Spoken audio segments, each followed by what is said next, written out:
harus mampu menjadi sumber inspirasi, bahkan menjadi teladan bagi masyarakat.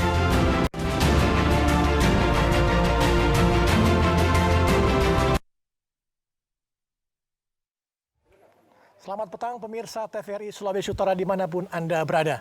Selamat berjumpa dalam program perdana Sang Tokoh edisi hari ini Rabu 10 Februari 2021 bersama saya Victor Arung. Kami akan menampilkan berbagai narasumber yang tentunya merupakan tokoh atau orang sebagai panutan masyarakat yang tidak hanya menjadi sumber inspirasi tapi juga menjadi teladan bagi masyarakat. Tidak hanya menjadi teladan tapi juga masyarakat Sulawesi Utara dan masyarakat Indonesia umumnya. Untuk itu malam hari ini kami menghadirkan 2 orang tenaga kesehatan atau dokter dan 1 orang penyintas COVID atau orang yang telah sembuh dari COVID. Dan edisi kali ini kita langsung menyapa kedua orang narasumber dari tenaga kesehatan atau dokter. Yaitu yang pertama Dr. Jimmy Panelewan, SPB KBD sebagai Direktur Utama Rumah Sakit Umum Pusat Dr. RD Kando, Manado. Selamat malam Dr. Jimmy. Selamat malam Pak Victor. Sehat. Selamat malam para pemirsa TVRI Manado. Sehat selalu dok. Sehat, salam sehat. Amin. Yang kedua Profesor Dr. Linda Roti, SPPD, konsultan hematologi onkologi medik Finasim sebagai koordinator program studi PPDS 1 ilmu penyakit dalam dan juga sebagai ketua tim penanggulangan kanker terpadu Rumah Sakit Umum Pusat Manado RD Kando. Selamat malam Prof Linda. Malam Pak Victor. Apa kabar nih? Baik. Selamat malam para pemirsa TVRI di mana saja berada. Pemirsa, kami langsung saja berbincang-bincang menyangkut ketokohan kedua beliau dalam menanggulangi atau dalam rangka penanggulangan COVID-19 di Provinsi Sulawesi Utara yang telah berlangsung hampir 1 tahun ini. Langsung saja kita berbincang-bincang dengan Dirut Rumah Sakit RD Kando, Dr. Jimmy. Ini awalnya Dr. Jimmy waktu masa kecil ini pingin jadi apa sebenarnya cita-cita? Apa jadi dokter atau pingin jadi yang lain nih? Saya sebenarnya waktu kecil tidak bercita-cita sebagai dokter. Ya. Tapi saya bercita-cita untuk masuk akademi militer sebenarnya. Oh, masuk Tapi akmil, kemudian dengan perjalanan waktu, kemudian ada proses-proses yang terjadi dalam diri saya, sehingga pada waktu lulus SMA saya harus menentukan sikap, dan saya memilih untuk coba melamar di ikut tes di Fakultas Kedokteran, dan bersyukur bisa lulus.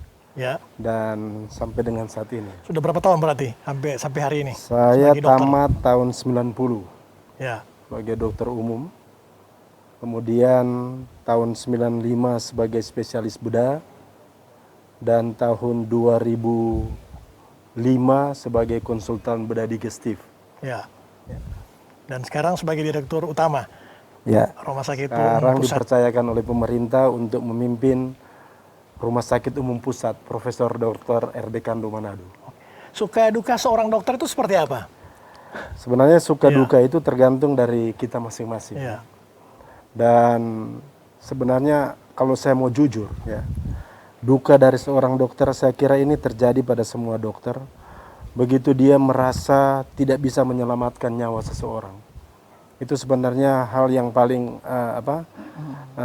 memukul sebenarnya seorang yang berprofesi dokter. Itu terjadi pada waktu saya juga total di profesi saya sebagai seorang ahli bedah.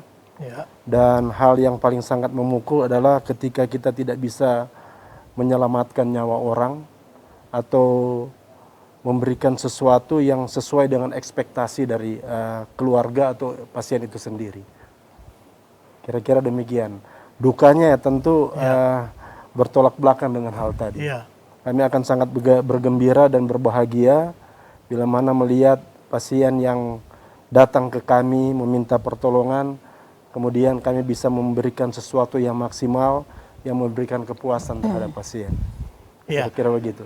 Baik dok, kita langsung saja ini menyangkut penanganan COVID-19 di Provinsi Sulawesi Utara, khususnya di Rumah Sakit RD Kando.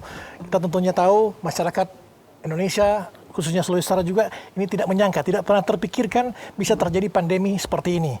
Nah, ini awalnya pandemi atau COVID-19 masuk di Sulawesi Utara di Manado, ini kalau tidak salah bulan awal Maret ya, dan pasien pertama COVID dirujuk ke Rumah Sakit RD Kando Malalayang Manado. Nah, bagaimana kondisi waktu itu, waktu kondisi dokter sebagai dirut dan juga Rumah Sakit Umum Kando menyikapi persoalan tiba-tiba ada pasien COVID yang pertama yang langsung dirujuk ke Rumah Sakit Kando?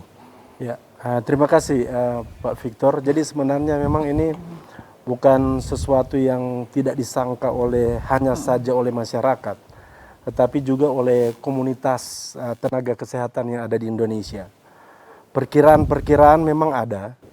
Setelah munculnya kasus pertama di Wuhan, Republik Rakyat Cina, kemudian akhirnya muncul di Jakarta, terdeteksi pada 2 pasien, kemudian Manado, kemudian terdeteksi 1 pasien pertama pada tanggal 15 Maret tahun 2020. Setelah terjadi keadaan begitu, ini dinamika ini sangat tinggi sekali. Dinamikanya itu baik internal maupun eksternal. Iya. Saya harus jujur pada saat itu memang kepanikan itu menimpa tenaga kesehatan yang ada di Rumah Sakit Kando, dan saya bisa membayangkan bagaimana juga kepanikan terjadi pada masyarakat. Iya. Sedangkan tenaga kesehatan yang sedikit banyak mengetahui pola penyakit dengan penyebaran yang seperti itu menjadi panik, apalagi Sempat masyarakat. pihak manajemen Rumah Sakit Kando menjauhi media waktu itu. Itu alasannya kenapa itu? Sebenarnya kami tidak menjauhi media, Iya. tetapi ada satu regulasi dari pemerintah agar supaya semua informasi itu keluar dari pemerintah pusat. Oke. Seperti itu sebenarnya. Itu awalnya ya? Iya, awalnya. Itu juga diprotes oleh teman-teman dokter yang ada di rumah sakit. Kenapa seakan-akan ini ditutupi? Iya. Saya bilang ini tidak ditutupi. Nanti sorenya begitu diumumkan oleh pemerintah pusat melalui juru bicara, baru itu kemudian saya mengumumkan juga secara resmi di media. Memang media juga sudah tunggu-tunggu pada waktu sorenya itu. Iya. Ya, Dan demikian. pasien pertama itu ya, 15 Waktu hari Maret. pertama itu. Nah setelah itu pasien kedua selang berapa waktu lamanya itu Mas? Besoknya, lusanya kemudian mulai datang pasien dengan gejala-gejala yang mirip. Nah, memang pada saat itu kita mengalami kewalahan lah istilahnya. Pertama dengan ketidakcukupan APD, alat proteksi diri. Iya. Karena memang APD yang ada di pasaran itu betul-betul sepertinya hilang itu. Iya. Ya, kemudian pola penyakit, obat yang cocok untuk sakit ini pun itu masih menjadi bahan diskusi dari semua ilmuwan yang ada di dunia ini. Nah, itu kondisi-kondisi itu yang tentu menjadi tantangan besar bagi manajemen untuk bagaimana menenangkan teman-teman yang ada di rumah sakit, sekaligus juga menenangkan masyarakat yang ada di Sulawesi Utara. Dari mana Rumah Sakit Kando mendapatkan APD waktu itu? Waktu APD itu awal-awalnya, kami bersyukur bahwa banyak ya, baik LSM, baik pihak swasta, baik juga kelompok-kelompok orang tertentu yang pada saat itu memberikan sumbangan kepada Rumah Sakit Kando. Kemudian lama-kelamaan pemerintah juga kemudian memfasilitasi kita dengan memberikan APD, dan rumah sakit juga secara simultan bergerak untuk mencari APD, walaupun memang saat itu harganya mahal Pak Victor. Iya. Jadi banyak yang sumbang juga waktu itu ya. Iya. Gitu. Nah waktu itu protap dari Rumah Sakit Kando menyikapi makin bertambahnya pasien COVID masuk ke Rumah Sakit Kando, seperti apa penanganannya? Apakah dokter-dokter juga semua dikerahkan atau hanya dokter tertentu dipilih aja untuk tangani pasien-pasien COVID itu? Jadi begini, konsepnya pertama bahwa di pikiran kita penyakit ini berkaitan dengan kompetensi dokter tertentu, yaitu dokter penyakit dalam dan dokter paru. Tetapi kemudian ternyata konsep ini harus dirubah secara cepat. Manajemen berpikir bahwa ini adalah barang baru, penyakit baru, di mana semua kita ini belajar. Jadi semua dokter pun yang tahu persis basic ya, perkembangan penyakit dan terjadinya penyakit harus merasa bertanggung jawab dan harus merasa bahwa ini adalah pasien yang harus dia tangani. Pada saat itu kemudian kita mengatur agar supaya semua dokter itu terlibat. Tenaga kesehatan pun, perawat semua terlibat di situ. Oke, baik. Nah sejauh ini langkah-langkah yang sudah dilakukan rumah sakit dalam mengatasi pasien yang bertambah sebagai rumah sakit rujukan pertama tentunya ini COVID-19 di Sulawesi Utara kan. Nah apakah ada penambahan tenaga medis atau penambahan jumlah ruangan atau gimana ini? Karena selama ini berkembang di masyarakat mau berapa kali ditolak oleh Rumah Sakit Kando katanya. Benar. Iya. Jadi begini Pak Victor dan para pemirsa TVRI, Iya. ya, ada beberapa hal yang kemudian menjadi kebijakan rumah sakit dalam menangani COVID-19 ini. Dari sisi SDM, kita tidak bisa bergerak banyak. Tetapi kemudian ada beberapa kebijakan dari kita kemudian melatih yang saya sampaikan tadi. Dokter-dokter yang kelihatannya tidak terlibat dalam kompetensi yang biasanya, kemudian kita melatih karena ini juga memang penyakit baru, dan baik dokter umum, kemudian residen juga, para peserta didik kami libatkan, dan tentu saja peserta didik itu tetap di bawah supervisi dari dokter ahli yang ada di Rumah Sakit Kando.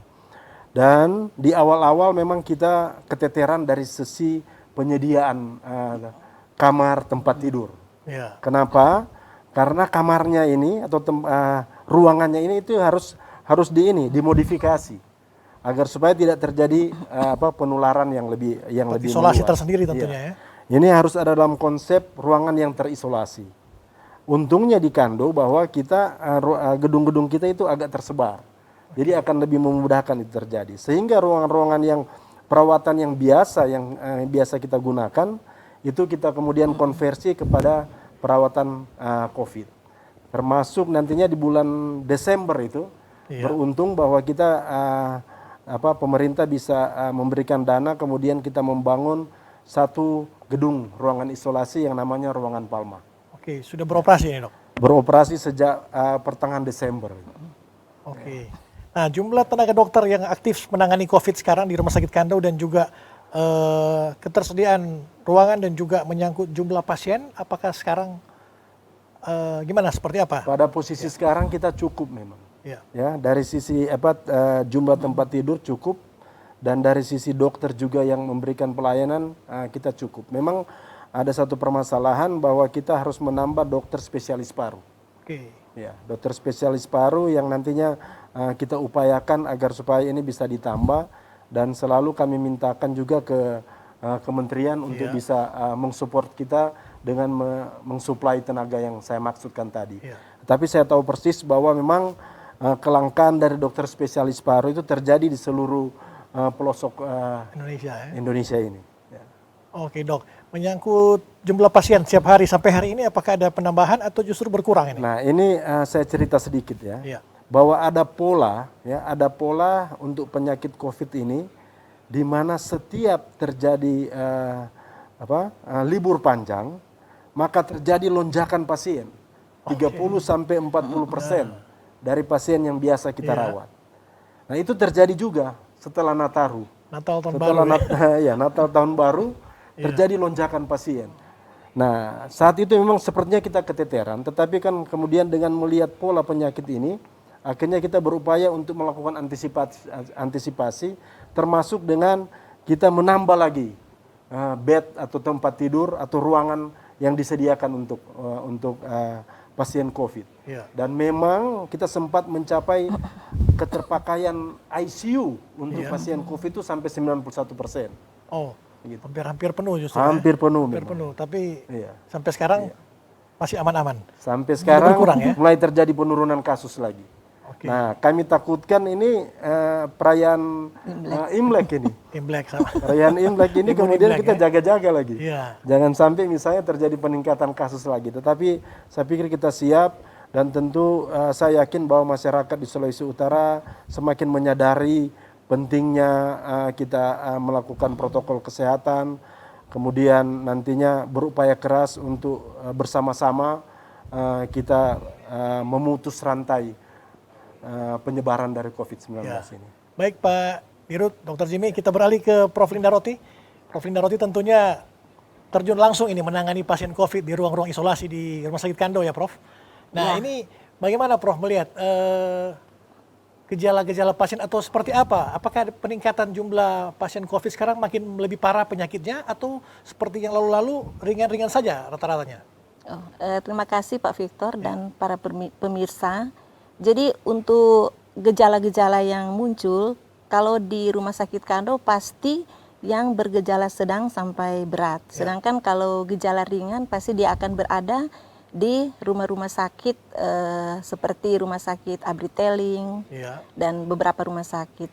Jadi kalau melihat dari polanya, jadi pasien itu dia bervariasi ya. Jadi ada yang mungkin gejala yang Gejala sedang ringan dan seperti ada apa yang dok? Dan gejala berat kalau seperti apa? kalau gejala ringan itu mungkin dia akan masuk dengan hanya batuk saja ya, Ya. tanpa demam ya.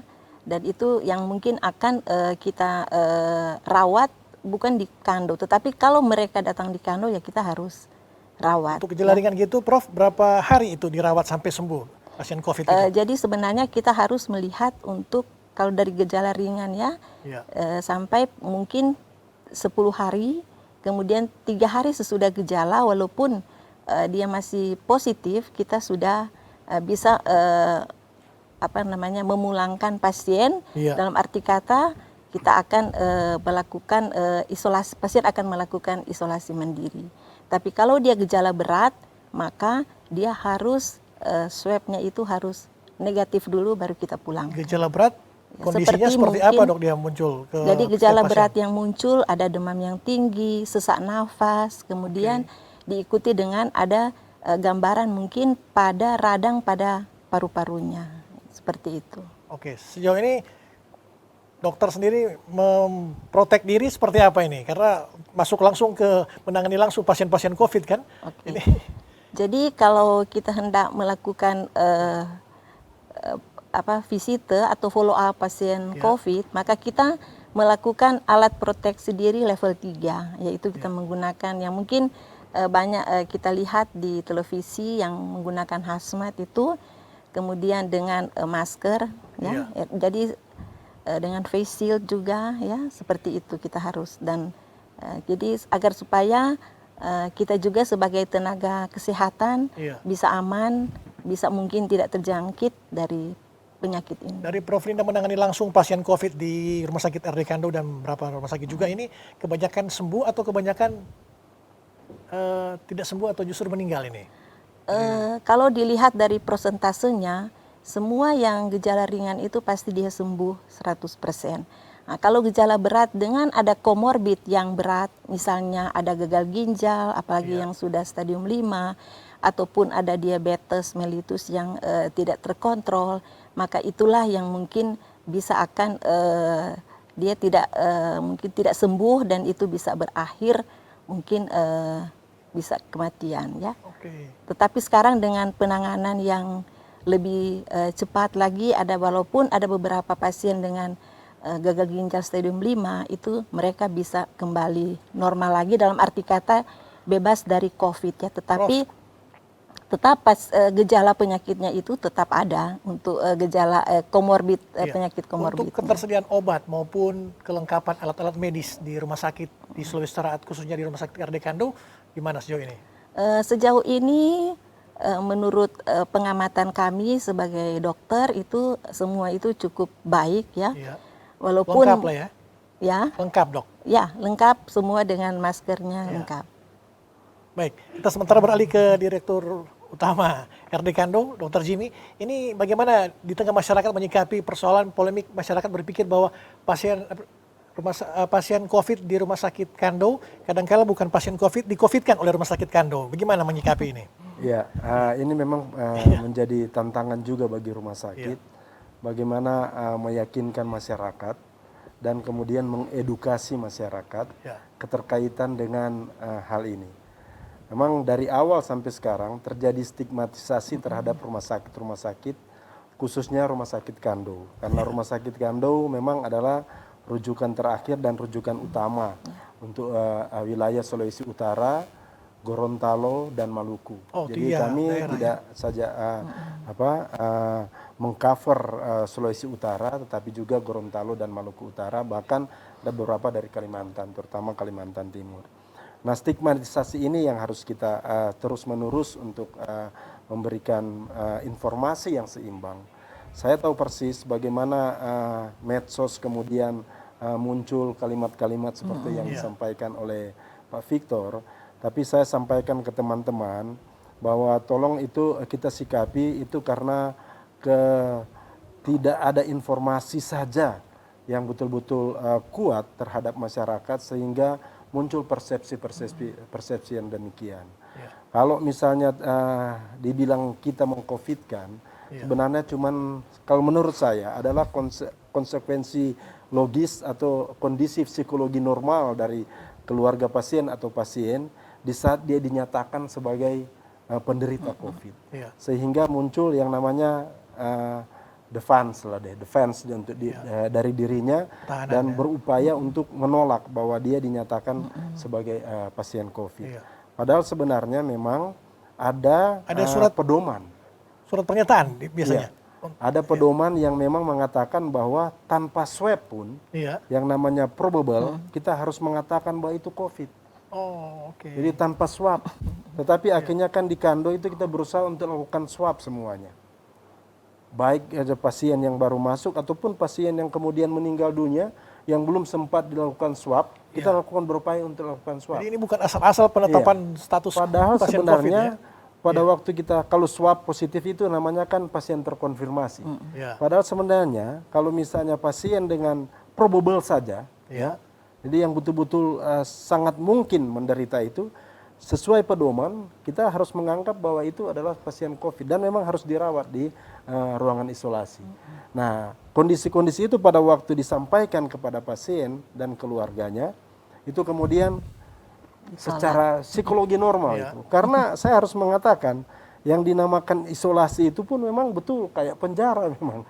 Kayak penjara banyak memang. yang komplain Nah, itu yang betul-betul sangat barangkali sulit untuk diterima oleh pasien-pasien maupun keluarga pasien. Tapi sejauh ini sampai hari ini gimana? Sampai hari ini pun tetap masih ada itu. Masih ada yang masih ada itu. Tidak menerima ya? Iya. Dan itu sebabnya saya selalu sampaikan kepada teman-teman yang ada di ujung tombak agar supaya tetap tugas kita itu lebih besar daripada kemudian kita terpuruk oleh persoalan-persoalan demikian. Sebab kalau kita mundur, karena memang betul-betul juga memukul teman-teman yang ada di ujung tombak. Ya, pemberitaan-pemberitaan seperti itu, mereka sampai mengatakan, Pak Dirut, kami juga tidak sebenarnya mengharapkan adanya pujian. Tetapi jangan kita kemudian dipersangkakan seperti begitu. Karena itu betul-betul sangat memukul dan jelas menurunkan semangat. Saya selalu menyampaikan ke teman-teman, ini adalah perang kita. Perang dari tenaga kesehatan. Dan kita yang harus ada di garis depan. Kita tidak boleh kalah. Dan kita selalu harus berupaya keras untuk bersama-sama melawan COVID-19 ini.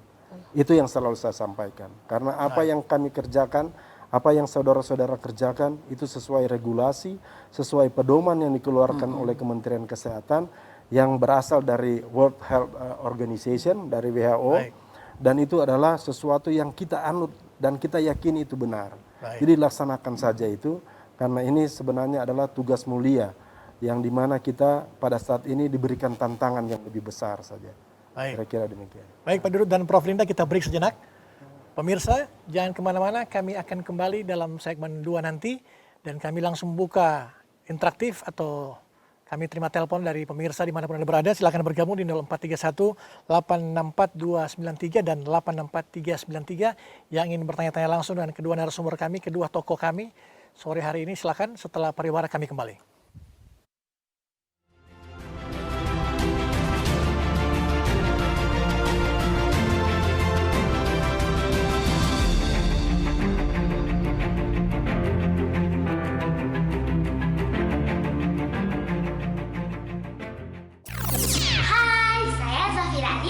Mengajak teman-teman di seluruh Nusantara untuk rajin mencuci tangan. Mencuci tangan menggunakan air bersih dan sabun berguna untuk mencegah kuman dan bakteri yang tertempel di tangan masuk melalui mulut ataupun hidung. Menurut Kementerian Kesehatan, mencuci tangan terbagi dalam 5 langkah. Basahi seluruh tangan dengan air bersih yang mengalir. Ambil dan gosok sabun ke daerah telapak tangan, punggung tangan, dan sela-sela jari. Bersihkan bagian bawah kuku. Bilas tangan dengan air bersih yang mengalir. Keringkan tangan dengan handuk atau tisu atau dengan cara diangin-anginkan. Dengan melakukan hal yang mudah ini, kita dapat mencegah infeksi virus pada diri sendiri dan orang sekitar. Dan jangan lupa jaga jarak.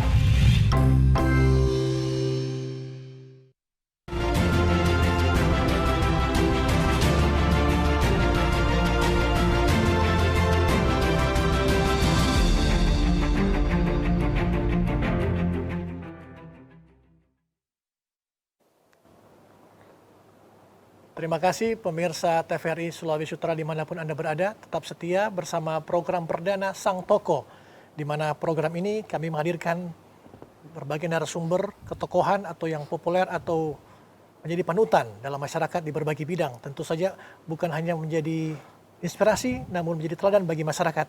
Bukan saja bagi masyarakat Sulawesi Utara, namun bagi masyarakat Indonesia. Dan untuk segmen 2 ini, kami akan menghadirkan juga salah satu orang tokoh atau penyintas COVID-19 atau yang telah sembuh dari COVID-19, yaitu Bung Maudi Sumaiku. Dan kami juga membuka interaktif pada segmen 2 ini di nomor telepon 0431 864 293 dan 864 393. Baik, sebelum kita tunggu rekan Maudi untuk bergabung, kita tanya dulu ke Pak Dirut, ini sejauh ini Rumah Sakit Kando, berapa tenaga dokter dan berapa ruangan yang tersedia untuk saat ini? Ruangan yang kita sediakan itu sekarang berjumlah 252. Ya. Maksudnya tempat tidur ya. Iya. Kemudian jumlah dokter yang terlibat di situ itu ada sekitar 200-an dokter. Untuk khusus untuk penangani Khusus COVID ya? untuk penanganan Oh, luar biasa banyak ya? Sebenarnya itu ada di mereka itu ada di masing-masing dengan pekerjaan mereka. Tetapi konteksnya yang saya sampaikan tadi bahwa untuk COVID ini semua harus terlibat. Iya. Dan itu secara bergilir itu mereka akan melihat pasien sesuai nantinya mungkin keterkaitan dengan komorbidnya juga. Tapi yang masih kurang dokter spesialis paru ya tadi. Spesialis dokter paru katakan itu ya? memang masih kurang di kita. Kenapa harus ada? Karena mungkin gejala COVID rata-rata penyerangan ke paru ya? Jadi memang COVID itu organ utama yang dia serang adalah paru. Paru ya. Dan itu sebabnya gejala pasien dengan kategori berat sampai dengan kritis itu yang pasien itu tidak bisa bernafas memang, menjadi sesak sehingga asupan oksigen itu tidak terjadi dan itu yang nantinya berujung pada kematian dari seseorang. Iya. Baik, kita ke Prof. Linda Roti. Ini Prof, ini kan di Indonesia ini tenaga dokter banyak meninggal akibat menangani pasien-pasien COVID. Bagaimana dokter menyikapi, memproteksi diri dokter dan juga melayani pasien COVID? Apakah dokter tidak takut atau berhenti saja misalnya, sudah tangani pasien biasa saja, atau keterpanggilan ini? Gitu. Memang ini pertanyaan yang sulit dijawab ya. Iya. Tapi memang sebagai seorang dokter, apalagi mungkin sebagai dokter spesialis penyakit dalam, jadi mau tidak mau memang kami harus melayani pasien COVID. Jadi memang kita sebenarnya tidak perlu takut. Yang penting kita menggunakan dengan APD yang benar. Jadi itu yang paling utama. Jadi karena kalau kita tidak akan melayani, maka siapa yang akan melayani pasien-pasien tersebut ya? Jadi mungkin itu intinya. Tiap hari berapa pasien COVID yang Prof. Linda tangani? Seperti sudah dikatakan Dirut tadi, memang kami sudah walaupun dilihat dari jumlahnya 200 ya, tapi kami memang sudah ada membagi itu mungkin sekitar 10 sampai 20 pasien per hari untuk masing-masing dokter ya. Ya, baik. Mungkin ada penelpon yang masuk. Halo, selamat malam. Ya, selamat malam. Ya, dengan Bapak siapa di mana? Dengan Rian dari Tomohon. Pak Rian di Tomohon. Iya, silakan. Mau tanya ke siapa nih, Pak Rian? Iya Pak. Saya jujur adalah salah satu penyintas COVID-19 tahun lalu nih Pak ya. Mau tanya Pak, waktu itu kan saya terkena COVID, gejalanya tidak ada ya. Tiba-tiba langsung didiagnosa COVID nih Pak. Nah, tidak ada gejala batuk, tiba-tiba pokoknya langsung ada keterangan dari Dinkes soal saya positif gitu, saya reaktif COVID-19. Nah, saya ingin bertanya mungkin untuk kedepannya efek masa depannya saya kan seorang pria umur 28 tahun. Itu seperti apa nih Pak efeknya ke masa depan terhadap mungkin apakah saya akan dapat terjadi potensi terkena COVID lagi atau seperti apa untuk ke depannya begitu Pak? Baik, terima kasih Pak Rian di Tomohon. Masih ada lagi penelpon yang masuk? Kami masih tunggu penelpon yang masuk, bisa bergabung di interaktif di 0431 864 293 dan 864 393. Baik, ini mungkin yang mau jawab Pak Dirut atau Prof. Linda, silakan. Ya, bisa saja saya nanti barangkali ditambahkan oleh Profesor. Ya.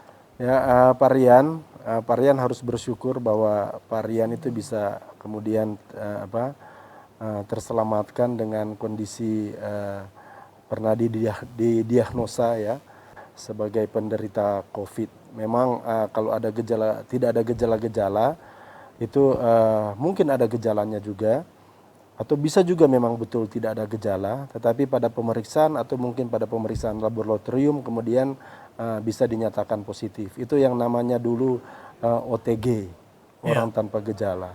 Tetapi pasien dengan OTG, pasien dengan mungkin penyakit yang berat, begitu dia jadi penyintas, maka sebenarnya efeknya ke depan itu sebenarnya tidak perlu dikhawatirkan, hampir tidak ada. Tolong saya nanti ditambahkan Prof. Linda. Tapi kalau misalnya disampaikan apakah ada pertanyaan apakah ada resiko untuk bisa terkena lagi itu. Oh ya. Itu bisa terkena lagi itu. Itu sebabnya bagi penyintas pun itu saya anjurkan memang protokol kesehatan tetapi itu harus dijaga itu. Saya kira itu yang bisa saya sampaikan, mungkin ada tambahan dari Prof. Linda, ini Profesor. kira-kira setelah dapat COVID itu berapa bulan kemudian dia bisa imunnya turun atau bisa terserang COVID kembali itu, Prof. Linda? Jadi itu semua tergantung dari imunitas yang dia dapatkan pada waktu dia menderita COVID ya. Jadi sebenarnya kalau mungkin diperiksakan mungkin antibodinya sekarang ini juga ada yang penyintas COVID setelah diperiksa antibodinya itu masih nol ya. Itu ada. Jadi dia tidak terbentuk antibodi. Mungkin itu ada berbagai hal yang bisa menyebabkan sampai berarti harus divaksin yang bersangkutan. Jadi memang harus divaksin. Jadi divaksin untuk supaya kita membangkitkan antibodinya. Temuan-temuan di lapangan, Prof, seperti apa pasien COVID? Apakah ada yang datang kembali setelah terjangkit berapa bulan lalu dia balik lagi? Selama ini yang saya temukan itu belum ada. Belum ada ya? Waktu di Manado belum ada? Belum ada. RD Kando? Ada, di RD Kando ada. Oh, sudah ada? Itu justru terjadi pada dokter. Oh, dokter ya? Cuman terlalu dalam besar wilayah Kando ya? Kira-kira mungkin sebulan kalau saya tidak salah. Iya. Dia seorang ahli, ya. Kemudian sudah pernah menderita COVID, kemudian mungkin kalau saya tidak salah sebulan lagi datang lagi, sudah dinyatakan negatif, kemudian datang lagi dan positif lagi. Hanya sebulan ya? Iya, hanya Selang sebulan. Waktu itu.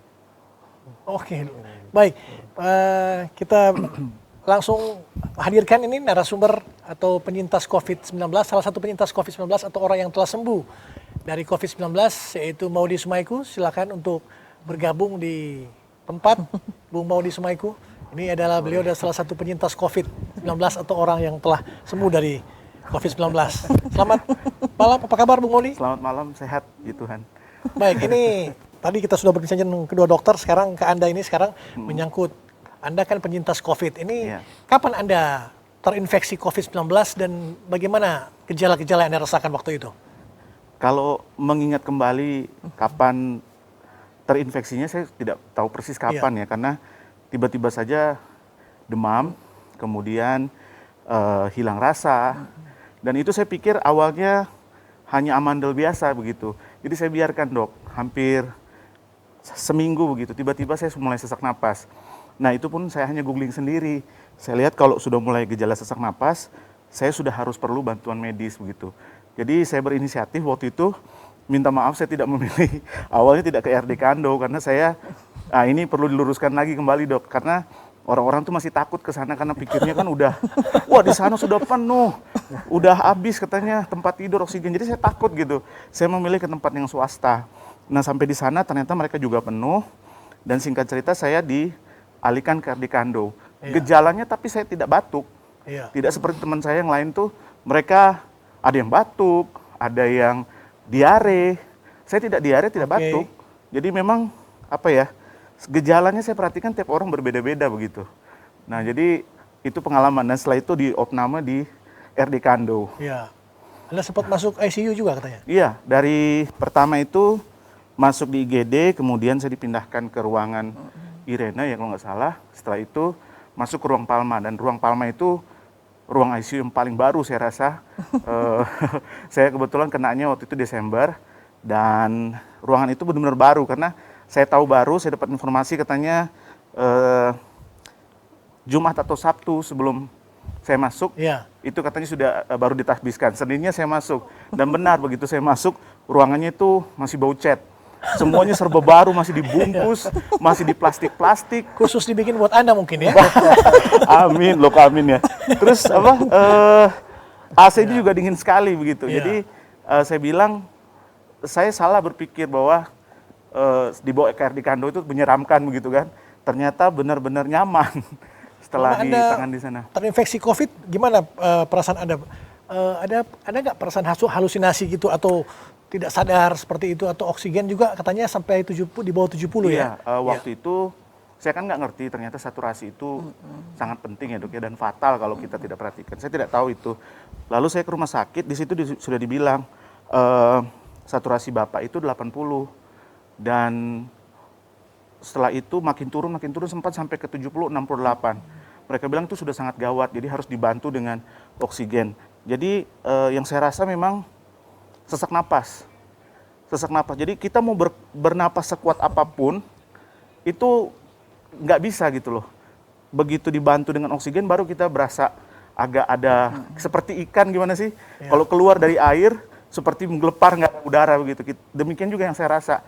Jadi ketika dicabut oksigen tuh saya rasanya nggak bisa bernapas. Itu waktu saya coba ke toilet. Puji Tuhan selama saya dirawat, saya masih mampu ke toilet sendiri gitu dok. Meskipun berisiko ya. Karena kebetulan ya ruang Palma kan isinya sangat dekat gitu. Tinggal berapa langkah nyampe gitu. Tapi ya begitu, begitu dicabut oksigennya, rasanya sesaknya luar biasa. Ya, dan suster dan dokter selalu monitor, Bapak ke toiletnya gimana, kalau memang susah katanya, Bapak bisa pakai Pampers, nanti kami bersihkan. Aduh, puji Tuhan saya rasanya gimana ya, mau pakai Pampers seumur-umur kan nggak pernah gitu. Maksudnya apa ya, rasa risih kita gitu. Puji Tuhan maksudnya masih bisa handle sendiri. Mereka sih dengan senang hati ya, mereka bilang nggak apa-apa Pak, pakai Pampers nanti kita bersihkan segala macam. Cuman saya yang sungkan. Gimana pelayanan tenaga medis, tenaga dokter dan para perawat di Rumah Sakit Kando? Menangani Anda? Saya akui begini ya, maksudnya pelayanan mereka dan profesional itu terasa ya, mereka tuh sabar banget. Karena kan namanya orang sakit itu cerewet kan, apalagi kita diisolasi tuh nggak ada siapa-siapa. Butuh perhatian dikit-dikit, cuma mau ambil air aja, yang cuma mungkin sejengkal gitu kan, rasanya gimana gitu, kita males-malesan. Nah di situ saya lihat mereka ketika saya belum masuk ke ruang isolasi, saya lihat mereka menghandle pasien, ada yang sudah marah-marah, ada yang nangis, ada yang teriak-teriak, tapi mereka sabar. Tapi memang kalau saya lihat kekurangan seperti kekurangan tenaga medisnya di sana, karena di jam-jam tertentu ada pasien yang memanggil suster, di situ sulit terlayani karena memang mereka sendiri yang bilang, kami harus layani dulu yang lain ya, sabar katanya, untuk layani Bapak atau Ibu sekalian. Tapi ya begitu, namanya pasien semua maunya kalau udah masuk, pinginnya prioritas kan gitu ya. Jadi ya, kalau saya maklum, tapi mungkin untuk yang lain, saya kurang mengerti keadaan mereka bagaimana, karena kan kondisi kita beda-beda begitu. Berapa lama Anda di ruang isolasi Palma di Rumah Sakit Kando? Lumayan sih, ada 17 hari di sana. 17 hari ya? 17 hari, jadi 5-6 hari pertama, dokter lihat progresnya sudah cukup bagus. Wah, Pak, mereka panggil saya Pak Alex, karena nama saya depan saya Alex. Oh Pak Alex, progresnya bagus. Kita extend lagi 5 hari ya. Oh iya, baik dong, extend 5 hari. Saya cuma pingin perkembangan bagaimana paru-paru, karena kan saya kenanya di paru-paru, dokter. Pneumonia ya? Paru-paru saya itu berkabut, dua-duanya kanan kiri, dan kiri bawah itu udah putih. Menurut dokter, katanya itu sudah gejala sedang menuju berat. Jadi memang sudah harus waspada gitu. Dokter bilang sudah cukup bagus, tapi oksigen saya waktu itu saya ingat selalu mentok di 10 gitu. Wah, itu nanti minggu kedua baru mulai turun, diturunin ke 5. Dan terus begitu. Setelah mereka cek, swab lagi kan, sampai 4 kali swab. Dicek lagi, kondisinya sudah cukup baik. Oke Pak, kondisinya semua Bapak baik, tidak ada pengentalan darah, hasil ronsen juga cukup bagus. Kita extendnya 5 hari lagi, tambah lagi 5 hari. Aduh. Memang seperti itu Pak Dirut, penanganan SOP-nya di Jadi mesin kando ya? sebenarnya memang ada protokolnya kan, Iya. ada SPO. Dan SPO itu tentu sangat diikuti oleh teman-teman dokter maupun perawat. Apa yang disampaikan ke Pak Modi tadi itu memang dalam konteks SPO itu. Ya. Panduan praktik kliniknya seperti itu. Clinical practice, ada istilah-istilah di kita seperti itu. Dan itu harus dikerjakan. Nah, proses itu yang memang banyak kali yang bersyukur Pak Modi bisa bersabar dengan penambahan. Kalau extend di hotel itu enak. Iya, tapi kalau extend di ruang isolasi itu berarti dikurung tambah lagi itu. Tambah ambil darah, Dok. Ambil darah. Aduh, itu semua karena udah. itu sebenarnya adalah upaya untuk memastikan bahwa seorang pasien itu sudah bagus lah, baik untuk kita lepas. Dan memang juga ada beberapa banyak komplain juga dari sisi itu Pak Modi, bahwa begitu bilang jangan dulu keluar siapa. Nah itu bisa jadi Walaupun komplain sudah negatif tersendiri. Dok ya? Walaupun sudah negatif Kalau hasil sudah swab. negatif 2 kali itu biasanya Pulang. sudah Suruh pulang ya? kita pulangkan. Tapi kalau dia masih punya komorbid, kita pindahkan ke ruang non COVID. Begitu. Oh itu yang protokolnya. banyak keluarga pasien protes ya? Nah, itu- Kenapa itu. sudah negatif pindahkan lagi ya?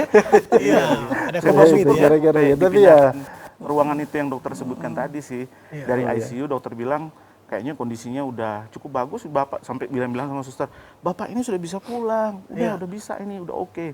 Ya udah, jadi saya katanya mau dipindah ke ruang lain, Dok. Saya tanya begitu sama dokter. Wah, nggak apa-apa, fisik Bapak oke. Orang dari hari pertama Bapak udah bisa ke toilet, jadi kalau lihat kondisinya, oksigen apa segala macam, oke lah. Karena confidence-nya dokter, kita juga ikut-ikutan oke. Dokter confidence, ya ayo kita pulang gitu. Gimana Soalnya kalau kalau dokter sekarang? Sudah sehat? Sudah fit ini? Kalau bilang fit dari sisi semua maksudnya kalau makan atau aktivitas sudah bisa aktivitas normal. Cuman memang saya selalu cek saturasi setiap hari. Waktu saya keluar rumah sakit memang saturasi saya mentok di 91, Dok.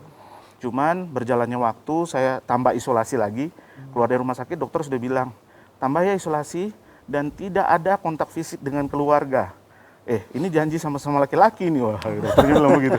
Oh ya oke siap Dok, pokoknya gitu. Yang penting pulang gitu kan saya pikir. 14 hari tidak ada kontak fisik. Saya tambah lagi 14 hari, bahkan saya tambah lagi bukan hanya 14 hari, 1 bulan saya isolasi sendiri gitu kan. Saturasi saya masih main di angka 96, 97. Jadi itu memang harus kontrol lagi, mungkin lebih tetap konsumsi vitamin, berjemur. Dokter bilang sih tetap dokter penyakit dalam menganjurkan untuk exercise juga untuk paru-paru gitu kan, tetap jalan sedikit-sedikit. Jangan dipaksa, yang penting kondisi paru-parunya tuh bisa bekerja, jangan ngikutin lemahnya kita gitu. Menurut dokter seperti itu ya. Padahal, ikuti. Dok, ini Modi bekerja di Thailand waktu tahun kemarin. Pulang ke Manado nanti dapat di Manado justru terinfeksi COVID. Ini atau ada yang bawa COVID dari Thailand ke sini ya? Tidak ya? Waktu di Thailand kondisinya malah justru kita aman. Pulang ke sini kan swab juga saya. Kondisinya negatif. Tapi setelah ya di Manado, zona merah keliling-keliling, wah kena juga akhirnya. Tapi by the way, saya terima kasih banyak ini Pak Dokter Jimmy sama Dokter Prof Linda. Karena dua-duanya ini benar-benar orang-orang berjasa buat saya, karena Prof juga istilahnya membantu ketika perawatan di rumah sakit. Prof Linda juga membantu ibu saya waktu dirawat di RD Kando juga semua. Jadi tiap tahun kita ke RD Kando. Memang pantas untuk disebut sang tokoh ini. Baik, Prof Linda. Oh, kita terima penelpon dulu. Ada yang masuk ini, ada bergabung. Halo, selamat malam. Selamat malam TVRI Sulawesi Utara. Iya, dan Bapak siapa di mana, Pak? Saya Pak Yopi dari Perumahan GPI. Perumahan GPI Mapanget. Baik, Pak Yopi di Mapanget. Silakan Pak Yopi. Ya, saya ingin bertanya ini kepada Bapak dan Ibu dokter yang ada di depan ini.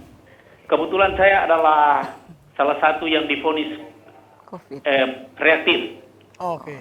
Pada waktu itu saya memang ada keluhan sakit dada. Sakit dada itu saya langsung berobat ke dokter spesialis penyakit dalam yang ada di Bahu Mall sana. Kebetulan saya diperiksa pada saat itu. Menurut dokter, hasil keluhan saya yang menyatakan saya sakit itu harus dibuktikan dengan foto ronsen. Sehingga saya diarahkan waktu itu untuk minta ronsen ke laboratorium. Nah, saya penuhi apa yang keinginan dokter tadi. Nah, setelah menunggu hasil keesokan harinya, sudah ada, saya kembali lagi ke dokter spesialis penyakit dalam itu. Ya. Dia memeriksa, menurut hasil dari hasil ronsen, katanya hasil foto ronsen dada kiri saya agak bagus. Yang kanan itu yang agak sedikit apa dia gelap atau bagaimana itu. Sehingga saya dianjurkan untuk segera istirahat di rumah sakit. Kemudian ke rumah sakit disuruh pilih mau di rumah sakit mana. Saya minta ke rumah sakit yang ada di Teling sana. Saya tidak etis menyebut rumah sakit apa. Ya. Tapi paling bapak-bapak pasti tahu. Setelah itu saya di sana masih disuruh pemeriksaan rapid test. Kalian swab gen atau apa istilahnya itu. Antigen ya. Nah, karena saya berpikir saya dalam keadaan sehat, hanya pengeluhan sakit, saya bersedia untuk diperiksa sesuai ketentuan rumah sakit tersebut. Nah, jadi hasil yang keluar, begitu saya mendapatkan, mereka bilang saya negatif. Dan berhubung saya negatif, keluarnya mereka mengatakan bahwa rumah sakit ini penuh, jadi coba cari rumah sakit lain. Baik. Untuk Pak Yopi, pertanyaannya apa kira-kira? Langsung saja. Nah, setelah pindah ke rumah sakit lain itu masih proses yang sama, harus mengikuti protokol pemeriksaan gen apa rapid segala macam, sehingga masih keluar negatif lagi. Anehnya Pak, di rumah sakit berikutnya itu mereka langsung lempar ke ruangan saya untuk nginap. Setelah nginap beberapa hari sudah menyatakan mau sembuh, mau dikeluarkan. Mau dikeluarkan, minta direpit.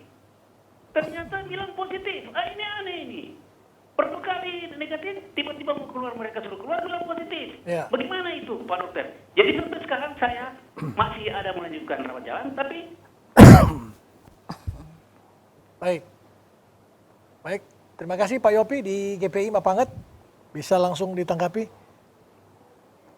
Prof. Linda atau Prof. Dirut? Linda silakan, nanti Ya. saya tambahkan. Ya.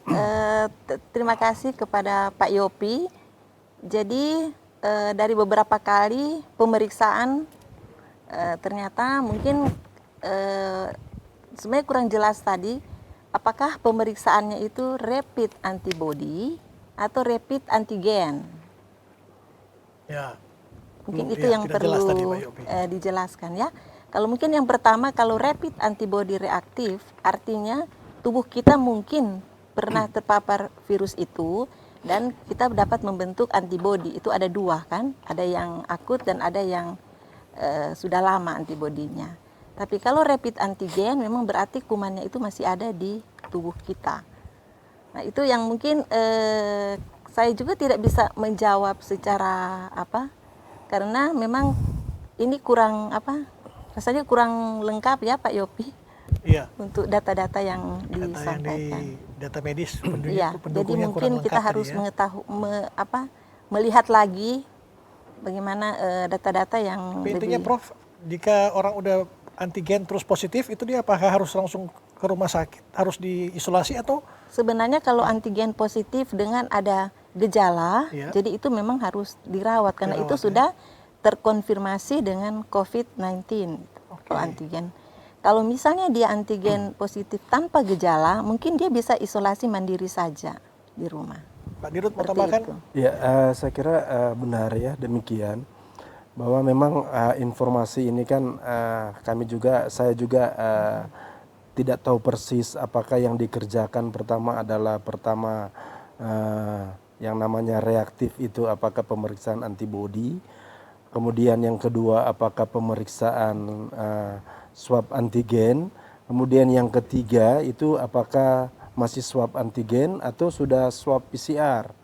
Sebab bisa saja memang modalitas, mohon maaf, pemeriksaan yang paling puncak yang kita pegangkan itu adalah swab PCR. Ya. Mungkin saja memang di antigen kita bisa saja mengatakan itu negatif, tetapi kemudian di swab PCR kemudian itu dinyatakan positif, bisa saja seperti itu. Nah, kondisi-kondisi ini yang memang kadang-kadang memang kita ada mengerti soal itu. Tetapi intinya yang selalu saya katakan juga bahwa tolong dijelaskanlah yang benar-benar pada pasien dan keluarganya bagaimana proses pemeriksaannya seperti itu. Kira-kira begitu Pak Victor yang bisa saya tambahkan. Iya, ya. Baik, kita lanjut ke Bung Maudi Sumaiku ini. Anda selama di karantina merasa gimana perasaannya? Apakah memang pingin sembuh atau cepat-cepat keluar karena sudah rasa sehat, atau memang dokter paksakan memang Anda harus sampai benar-benar fit baru keluar? Karantina sebelum atau sesudah keluar rumah sakit ya? Sesudah keluar sakit. Ya. Keluar rumah sakit sih ya namanya orang terkurung gimana ya, rasanya pasti nggak nyaman gitu. Cuman karena saya kan bukan termasuk yang isolasi mandiri ya dok ya, karena saya kan harus di opname. Ngomong-ngomong, anak dan istri Anda tidak terpapar? Tidak terpapar, puji terpapar, Tuhan ya? mereka kedua anak saya dengan istri tidak terpapar sama sekali ya. Karena mereka sempat di swab di dinas kesehatan, laporannya ya anak-anak sih nggak dibawa ya, cuman istri saya. Hasilnya negatif gitu loh, jadi saya bersyukur di situ, jadi nggak nambah-nambah stres saya juga gitu dok. Kalau sampai mereka terpapar kan, waduh kepikiran juga kan buat kita begitu. Nah tapi selama di karantina memang karena saya sudah merasakan bagaimana siksanya ya, kita di opname nggak bisa bernapas, bergantung sama alat kan, alat pernapasan. Di situ saya pikir saya nggak mau melanggar titahnya dokter gitu. Dokter bilang extend 14 hari untuk karantina, maksudnya isolasi setelah sembuh, meskipun saya sudah divonis negatif, tapi saya pokoknya maunya tetap ikutin aja gitu loh, karena susah gitu di rumah sakit tuh susah, kita semua sendiri. Meskipun dibantu sama suster, sama tenaga medis, tapi kan apa-apa semua kan paling ya nggak enak dong. Video call saja dengan teman-teman. Nah, video call itu membantu dengan teman-teman pendeta juga mendoakan gitu kan, dengan sahabat-sahabat gitu. Apalagi di rumah sakit ternyata puji Tuhan masih diizinkan untuk kirim makanan gitu kan. Jadi masih bisa lah cicip-cicip makanan luar, meskipun kalau udah, karena tiap hari kan periksa darah tuh, dicek sama dokter, hati-hati ya Pak ya, jajanan di luar itu jangan terlalu banyak, nanti gula darahnya katanya naik. Jadi saya batasi di situ. Cuman ya itu, pokoknya selama karantina dokter bilang saya berjemur, pokoknya jam 9 cari matahari, jemur. Dokter bilang juga boleh Pak ditambah dengan herbal seperti jamu, oke lah, kunyit, beras kencur segala macam saya minum, dan memang itu membantu sekali. Baik, aktivitas yang Anda lakukan sekarang untuk menjaga stamina Anda seperti apa? Vitamin tetap. Vitamin ya, konsumsi vitamin ya. Multivitamin itu tetap vitamin C, tapi ya nggak dosis tinggi, cuma dosis yang secukupnya aja. Karena kan kalau dosis tinggi juga jangka panjang nggak bagus juga buat ginjal kita kan. Ya kalau nggak salah begitu, cuman vitamin apapun itu kalau berlebihan juga jadi nggak sehat kan dok ya buat tubuh kita begitu. Jadi vitamin aja sih, dengan tetap pokoknya ya pikiran terutama, karena itu yang paling utama ya. Saya lihat pasien-pasien yang waktu saya masuk di isolasi sebelum saya di ruang Irenes itu kan masih kumpul tuh dengan yang beberapa pasien lain. Sebelum dipindah ke isolasi sendirian, saya lihat memang ya itu battle of mind, pikiran. Suka menangis, marah-marah itu pengaruh. Singkat saja ini, Prof. Linda mau tambahkan ada pesan-pesan untuk masyarakat Sulawesi Utara, khususnya seperti apa untuk menjaga kesehatan jangan sampai terinfeksi COVID-19 ini, Prof? Jadi mungkin pesan dari kami, dari tenaga kesehatan, jadi tetaplah kita harus hidup sehat ya. Hidup sehat dengan gizi yang seimbang, kemudian jangan lupa selalu menggunakan masker, kemudian setelah melakukan sesuatu ataupun sebelum melakukan sesuatu harus cuci tangan dan tetap menjaga jarak agar supaya kita mungkin tidak akan terpapar dengan virus COVID ini. Ya. Sekian. Baik, yang terakhir dari Pak Dirut mungkin pesan-pesan jangan sampai ada yang masuk ke kando ya. Jadi yang ingin saya sampaikan yang pertama mengenai COVID-19, ya fakta itu ada. Ya. Dan yang kedua, jangan itu dianggap aib kalau kita terkena. Dan yang ketiga, kita lawan bersama. Terima kasih. 3M yang pasti ya. Jadi fakta memang benar-benar ada COVID. Buktinya ada. Mau di Sumaiku ya. Suka tidak suka memang itu ada. Baik, terima kasih Pak Dr. Jimmy dan Prof. Linda Roti serta Modi Sumaiku atas kehadirannya di acara Sang Tokoh perdana kali ini. Sukses selalu, sehat terus, Tuhan Terima memberkati. kasih. Baik pemirsa, demikian acara perdana program Sang Tokoh untuk edisi kali ini. Kita berjumpa lagi di edisi berikutnya dan terima kasih atas perhatian Anda. Sampai jumpa.